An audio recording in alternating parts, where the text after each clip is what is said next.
အားလုံးပဲမင်္ဂလာပါဆရာမပုံညာကလေးကနေပါဒီနေ့အားလုံးကိုပါပြောပြချင်တယ်လဲဆိုရင်အမှောင်ပယောဂတွေ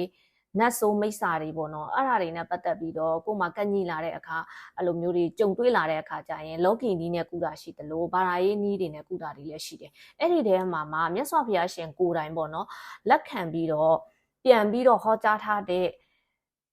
ဒီဘုရားရှိခိုးနဲ့ပေါ့နော်ကုသရင်တော့အကောင်းဆုံးဖြစ်ပါတယ်အဲ့ဒါကကြတော့ခုနစုဖျားရှိခိုးပေါ့နော်အဲ့ဒါကဘယ်မှာပါတယ်လဲဆိုရင်ဒီကနိကေပါတိကဝတ်ကိုခုမြောက်အာတာနာတိယတုတ်ထဲမှာပါတယ်အဲ့ဒါကအရန်ရှိတဲ့အတွက်ကြောင့်မို့လို့ရှေးဆရာတော်ကြီးတွေကလူတွေရွတ်ဖတ်လို့ရအောင်ဆိုပြီးတော့အဲ့ဒီဟာကိုပေါ့နော်ပြုပြင်စီရင်ပြီးတော့မှပရိကြီး17တုတ်ထဲမှာအာတာနာတိယတုတ်အနေနဲ့ထည့်သွင်းခဲ့တာဖြစ်တယ်အဲ့ဒီပရိကြီး17တုတ်မှာ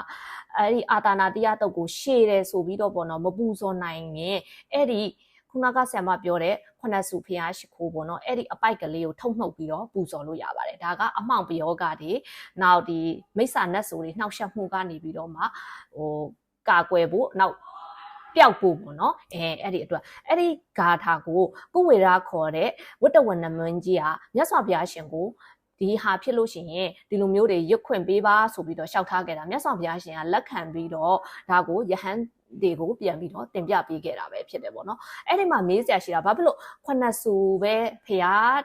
ရှိခိုးပါတယ်လေဖျားတွေကအများကြီးရှိတာဟုတ်ဒါပေမဲ့ရှေးရခင်ဖျားတွေရဲ့တာဝကတွေကသူကပြိဋိဘံပြုတ်ပြီးသွားပြီဒီခုနှစ်စုဖျားတွေရဲ့